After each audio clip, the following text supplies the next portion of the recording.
COVID-19 information in American Sign Language. The Centers for Disease Control and Prevention, the CDC, have created new videos in American Sign Language to help you keep up with the latest COVID-19 news and guidance. Learn how to protect yourself and the people you care about from COVID-19.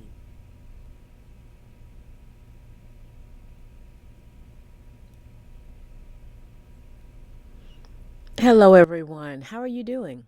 I'm Sign1News anchor Jaydeep Gore. Here's a quick look at the top trending stories making headlines today. If you post an interesting comment about this update, we may add it at the bottom of the screen. Deadly mass shooting investigations are underway in 2 states.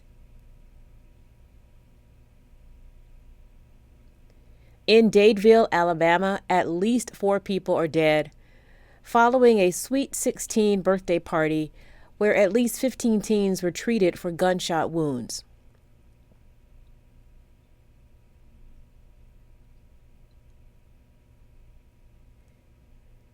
Due to the ongoing investigation, Alabama law enforcement officials did not release the age of those killed at the time of the shooting. The Alabama shooting happened about an hour after shots were fired into a large crowd at a park in Louisville, Kentucky. According to the Louisville Metro Police Department, at least 2 people were killed and several others are being treated for gunshot wounds. Right now, Kentucky investigators are working to identify a suspect or suspects and determine a motive. According to the Gun Violence Archive, so far, there have been at least 163 mass shootings in the U.S. in the first 15 weeks of 2023. That's an average of more than 1.5 mass shootings every day so far this year.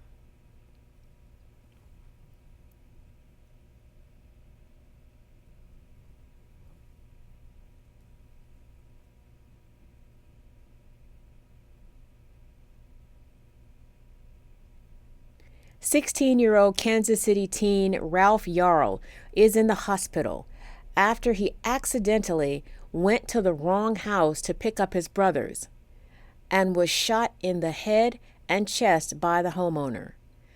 Police and Yarl's family say he was given the address 115th Terrace, but he mistakenly went to 115th Street instead. Officers arrived at the scene after a neighbor called 911 and took the homeowner, an 80-year-old man, immediately into custody. He has since been released.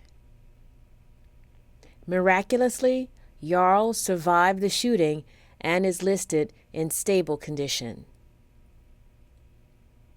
Yarl's aunt says her nephew loves music and is a section leader in his marching band.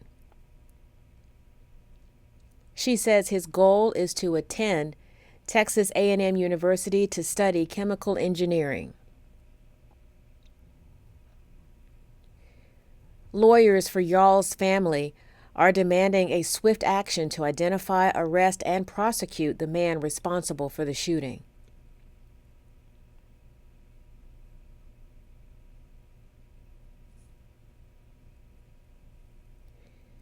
There are new details emerging in the stabbing death of CashApp founder Bob Lee.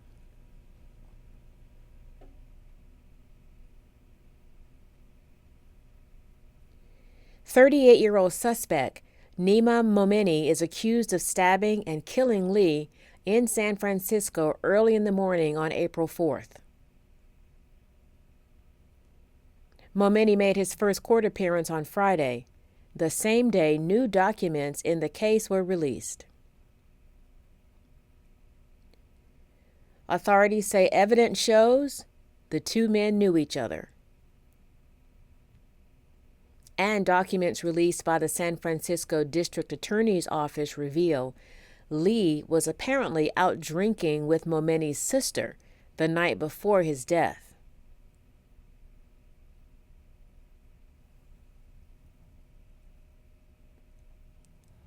The next night, the two men appeared to have argued and were in the same car together shortly before the fatal attack.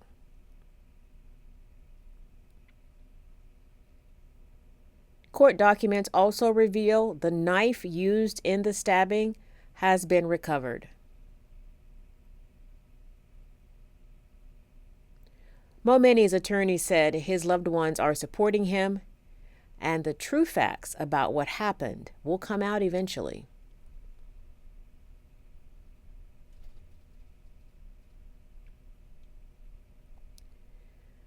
A substitute teacher in Mesquite, Texas, has been fired after allegedly organizing student fights in class.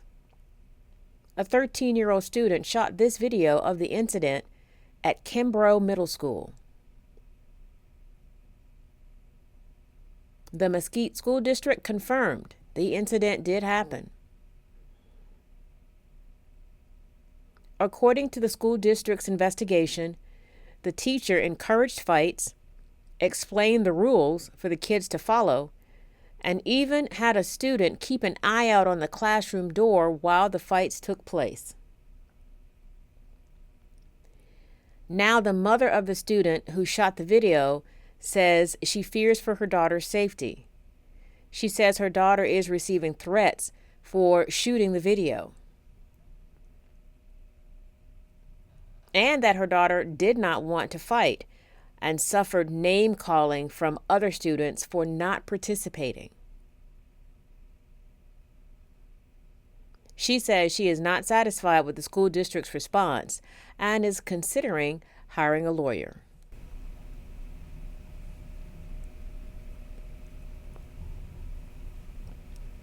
Several abortion rights rallies were held over the weekend across the country.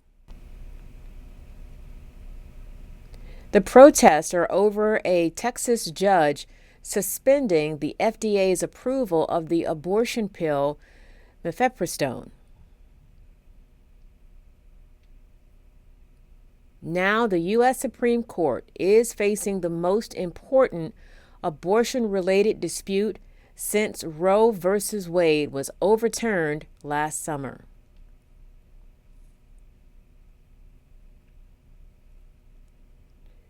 The justices are considering the Texas judge's ruling that would place restrictions on access to the abortion drug.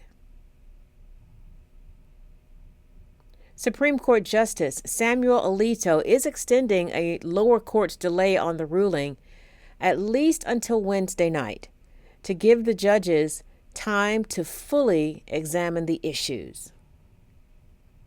We will keep you updated on the decision.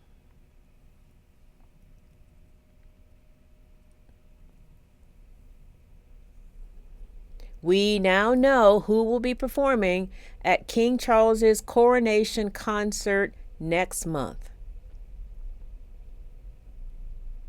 The BBC announced that singers Lionel Richie and Katy Perry will be among the performers who will be taking the stage.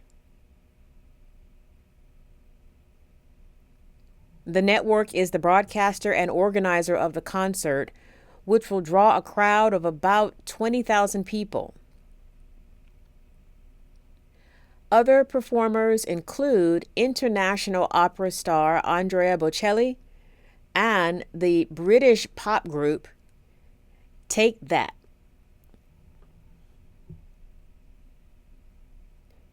The concert will be held on the grounds of Windsor Castle on May 7th, which is the day after the coronation. During the show, well-known locations across the country will be lit up using lasers, drone displays, and video projections.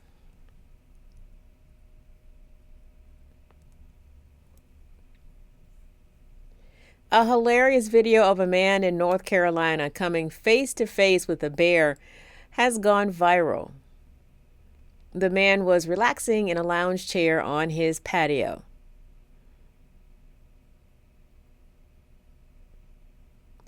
His motion detector went off, but when he turned around, he didn't see anything. But moments later, a bear slowly walked on the patio. And when the two saw each other, they were both startled and froze. Take a look.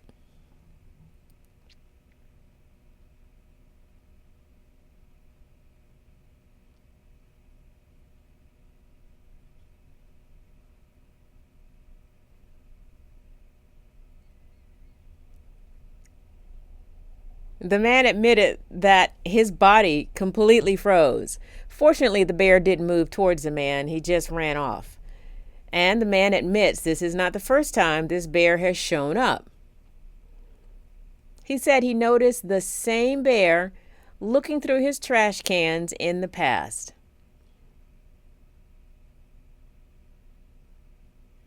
And finally, let's check out a couple of comments from our Sign1News viewers. Last week, we shared the story of British BMX cyclist Chris Kyle showing off his riding skills in the world's first floating skate park.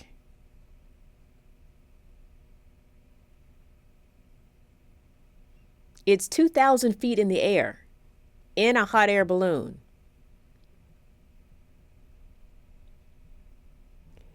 Karen Escorts posted, "Scary skateboard park in the sky. Eek!" Camp J. Kelly posted, "Skate park in the sky? Are you crazy? Where's the safety? What if he missed the wall and goes overboard?" Well, we did notice he was wearing a parachute on his back. So he must have thought the same thing. Camp J. Kelly. Sign1News will be broadcasting updates Monday through Friday. A big thank you to our Sign1News app supporters. You help make this broadcast happen. You can download the Sign1News app by heading to the App Store or Google Play Store on your smartphone, and you can also watch on Apple TV, Amazon, and Roku.